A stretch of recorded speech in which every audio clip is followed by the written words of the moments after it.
What's up, Tribe? How you guys doing? Go ahead and hit that subscribe button. I hope you like this video. This is the season finale of Married to Medicine, season 8, episode 16. So listen, we pick up.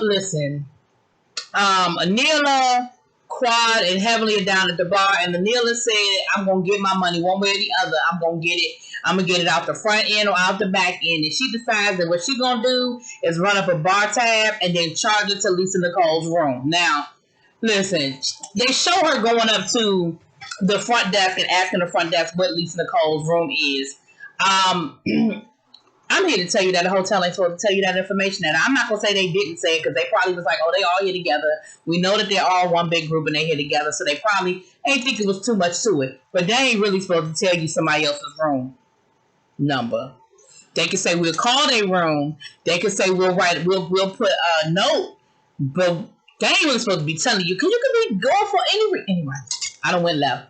Now, Quad and Heavenly both said, girl, this ain't a good look. But they partook. They partooketh of the beverage. And she asked them, well, let me get your most expensive thing at the bar. Okay? Now, they show a scene. Excuse me. Whew, they show a scene from the night before where Quad is asking her, did you send an invoice? And she's saying that she did. Now, I don't think she did. I think she said she did after the fact. Because if she had sent an invoice, I feel like at dinner, she'd have been a lot more forceful about that. When Lisa Nicole said, send your invoice, I feel like she would have been a lot more forceful. Like, oh, I sent it on such and such a day, such and such a time, and you haven't responded. But see, she didn't do all of that. So, I don't know. I'm just saying. So that particular day, the ladies, Jackie and Simone, decided to divide the ladies up so there won't be no problems. Because she said, we're just trying to keep Anila away from Toya and Lisa Nicole. So, Jackie, Quad, Anila, and Simone were supposed to be taking a tour of the island. Now, Quad ain't never show up. Quad, girl. The rest of the ladies ended up going on a shrimp boat. And,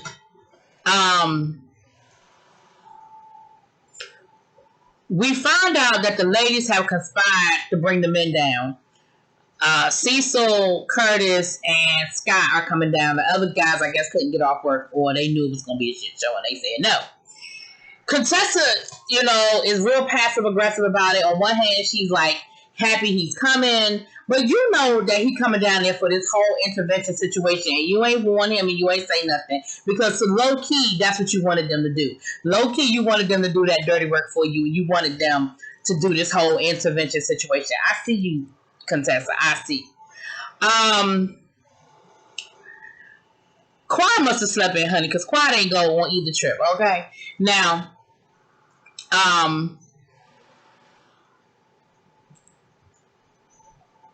Carrie has on a bikini with the British flag on it. And that damn Heavenly talking about something. You make sure that's not the British flag. You sure that's not a Confederate flag? Which, it's a similar flag, but come on, Contessa. Heavenly, you knew good and daggone well that it wasn't the same flag. Now, Toya, with her damn surface ass, talking about, Carrie, I've seen that bikini before. And then, of course, Bravo had to flashback to Carrie wore that same bikini over Toya's house earlier in the season. And Toya's going to say, I'm going to need you to get another bathing suit. Ma'am. Maybe that's the bathing suit she wanted to wear down to the shrimp boat in case it got messed up. Because she don't care about that bathing suit no more. Because she didn't already worn it before. You didn't have to call attention to the fact that everybody else that you done seen her in that bathing suit before. And now tell her she need to get a new one. I promise you, Carrie got more than one damn bathing suit. Toya, you so damn superficial. God. Anyway. So, Jackie, Anila, and Simone are riding around the island. And Jackie once again reiterates to... First of all, Jackie happy she ain't on that boat because, of course, Bravo had to flashback on all the horrible boat trips they've had. But Jackie, once again, is reiterating to Anila that, some relationships, you just got to let them go. Just abort mission. It is what it is. It's over. It's a wrap. Now, honestly, I feel like Jackie might know something that the rest of us don't know, because that is the second time that Jackie has given that advice to Anila about her relationship with Toya. And I feel like, did Toya tell you something? or do you just really, I mean, are we really just seeing something there? Simone and Jackie, once again, talk about their relationship and how, basically they had written each other off, but they're, working on building their friendship back up. And they even kind of had this whole little play fight thing. And it was cute. It was cute to see them having a good time and everything. But, at the end of the day, it's not easy. You know what I'm saying? It's not easy, and it takes a lot, especially when friendships get to a point where y'all not even speaking for months at a time. Like, it's a process. And, Neely, you have to make a decision on whether that's a process you're willing to work on with Toya. Like, is it worth it? Now, by the time they get back, the guys show up that night, and they're getting ready to go to dinner. And they got this nice formal dinner and everything. And now, Contessa asked Scott, well, what did they tell you? I mean, what do you know about this dinner? Scott was like, I mean, they said we was coming down to kick it with y'all for a day or two. And, of course, Contessa was like, oh, okay. And then Jackie is talking to Cecil, and Simone is talking to Curtis. I mean, Simone talking to Cecil and Jackie. I don't know why I always get their two husbands' names mixed up. I know who they are, but the names. Anyway, and basically, this is what they wanted to happen. Okay. We know that in the history of Married to Medicine, there have been some really good, for lack of a better word, interventions when it comes to relationships and marriages. The most famous one is probably Simone and Cecil at the reunion a few years back, where Simone was ready to file for divorce. Like, it was a wrap as far as she was concerned. And they basically put the reunion on hold, so that they could talk this out and they could work it out, because nobody was ready to see them in this friendship. Then, of course, we had, Jackie and Curtis, when he cheated on her in that season that she had to film, and they really wrapped their arms around her. They really embraced her. And even though Jackie is not one to really open up, she was there. She allowed them to love on her, right? They tried to help Quad and Gregory, but that thing was at a point of no return, child. Especially when we found out that there had been some physical things involved. I think a lot of people was like, oh, okay, we done with that. That's a wrap. So I think what they were trying to do was to create a situation that was organic. That situation that happened at the reunion was organic. It wasn't planned. It wasn't contrived. It wasn't scheduled. It was really an organic situation. But what ended up happening was y'all ganged up on Scott. No sooner did they sit down at the table, Dr. Heavenly starts going in. And, Scott is like, she's like, well, you got some questions to answer for. Scott is like, well, can I at least have my drink first? Like, I mean, we doing this over appetizers? We doing this over dinner? What are we doing? And they start talking about something. Well, Contessa has told us that, this going on, and Quad's talking about some of your marriages in dire straits, and this in a dire situation. And Scott is like, wait a minute, whoa. He said, listen, we're having a little bump in the road, and yes, we have gone through some ups and downs, but dire? What are you talking about? Our marriage is in a dire situation. I mean, when did it get there? When did it become a dire situation? And Scott, at this point, I believe, has shut down. Toya's yelling at him. Quad's yelling at him. Jackie's trying to talk and mediate. It was a lot. And it was clear that the ladies were on 10 and they was coming for Scott. Now, the guys are kind of blindsided too, because I don't think they expected it to go that left that fast. Contessa is sitting there looking like a damn battered wife. I didn't say she was a battered wife, Scott. I didn't say you put your hands on that woman. I said that's how she looked. Contessa was meek and mild and looking down at the table and twiddling her thumbs and silently crying while all of her friends were doing her dirty work for her. Because that's basically what it boiled down to, is that they were doing your dirty work for you. Scott got up. He told Contessa, let's go. And Contessa is apologizing. I'm sorry. She's apologizing to everybody at the table. Then her and Scott get off on their own. And Scott is like, wait a minute, hold up. Ain't nobody over there no damn marriage counselor. Ain't nobody over there no marriage counseling. Don't nobody over there have no perfect marriage. Who are they to try to tell us what we need to do with our marriage? And Contessa's apologizing to him. Contessa's apologizing. I mean, it was very weird. Because I ain't never seen Contessa like that before. And we've seen conversations with Contessa and Scott. And she's never been that.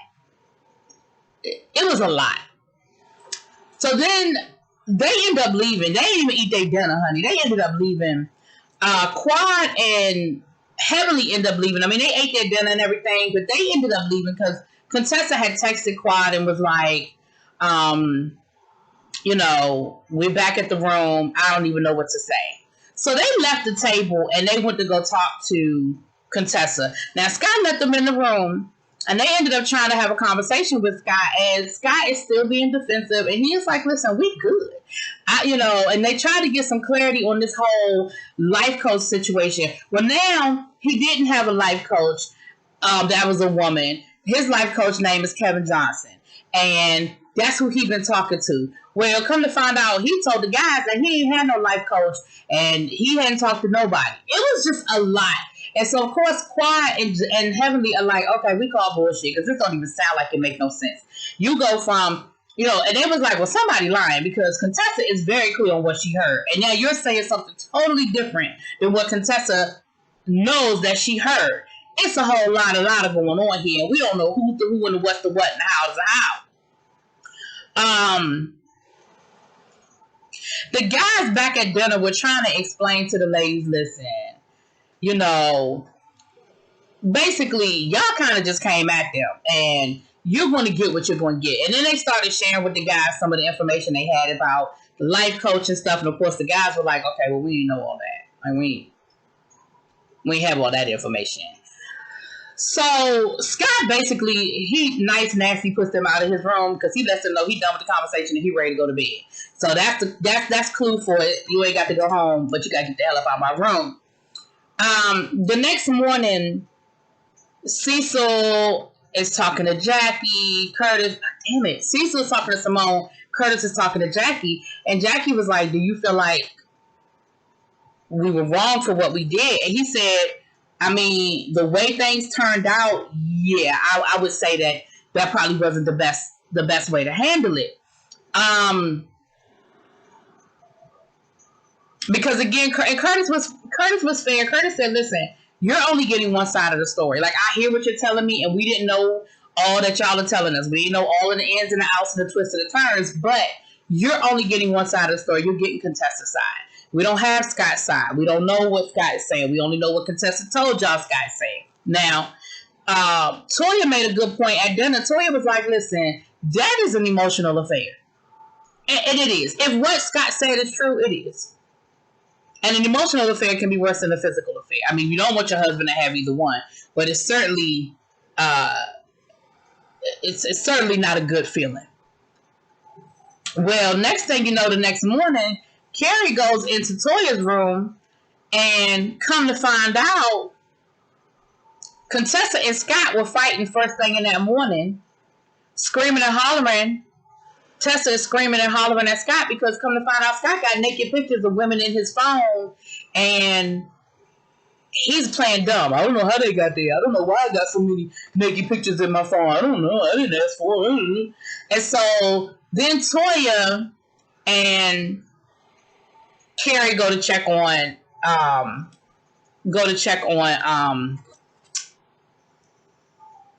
Contessa, and the conversation is basically, I'm good, it's good, we good, it's good, I'm good.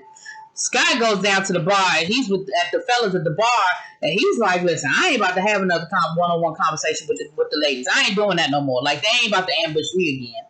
And again, they're trying to talk to Scott about the life coach situation and the appropriateness and the inappropriateness of everything. And I just don't know if Scott gets it and he understands. Like, I just don't think Scott understands the situation and the gravity of it. And the one thing that Cecil said that made sense, and this is the truth sometimes, Cecil said sometimes people just need to vent. They're not asking for a solution. They're not asking for an intervention. Sometimes they just need to talk.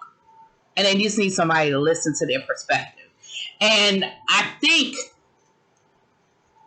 that's probably what y'all should have done with Contessa. I know the intentions were in the right place, but that's probably what y'all should have done with Contessa, because she has to make a lot of those decisions for herself and figure out what it is that she's going to do and what's right for her.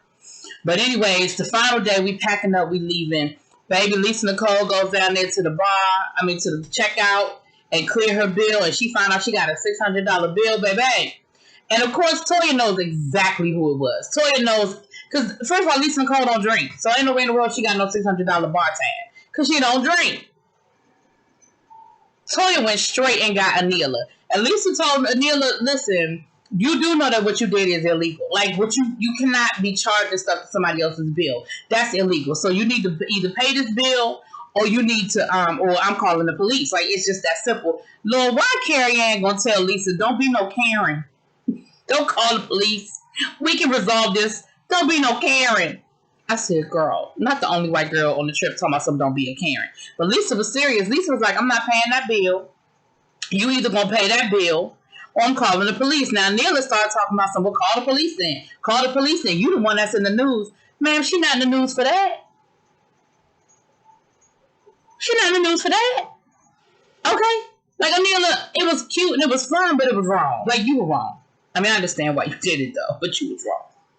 So, finally, Dr. Heavenly just pulls out $600 and like, here, let me pay for it. And they were like, well, were you in on it? She said, listen. And at first she was going to try to deny it. And then she finally said, well, listen, I did have some drinks. I ain't going to lie. I had some drinks. But listen, I'm just ready for this to be over and I'm ready to go. So here's the money. Here's the money. And they are straight up arguing. The guys are over to the side like, this don't make no sense. And what was funny was, Cecil thought it was the funniest thing he had ever heard. He said, listen, that's the funniest thing that's the best move any of y'all have ever made. He said, that is the best move y'all have ever made. Baby, finally, Carrie just paid the bill. While Heavenly is trying to give Lisa Nicole the money. Lisa Nicole is like, hell no, it ain't. Because, I guess in Lisa's mind, it's not that I don't have the money. It ain't like I can't pay the bill. I ain't going to pay the bill because I don't owe it and it ain't mine. But listen, Carrie Ann done paid the damn bill. Dr. Heavenly tried to give Carrie the money. And listen, we finally went home, child. We finally went home. Anyway, that's the end of the season. Y'all know how they do the end of the season recap. Ain't nothing big there, other than the fact that Scott and Contessa Instagram look like they are newlyweds happily in love, which is what everybody has been saying. Like, for the season to have ended as bad as it ended, and for them to be on Instagram acting like everything is everything and it is so perfect and there ain't no problems, like, that is just confusing to everybody. Okay? Everybody. Anyway, the reunion starts next week, honey, so we will see what's what and who's who and the hole in the hole. All right? Let me know what y'all think. Drop it in the comments. Peace.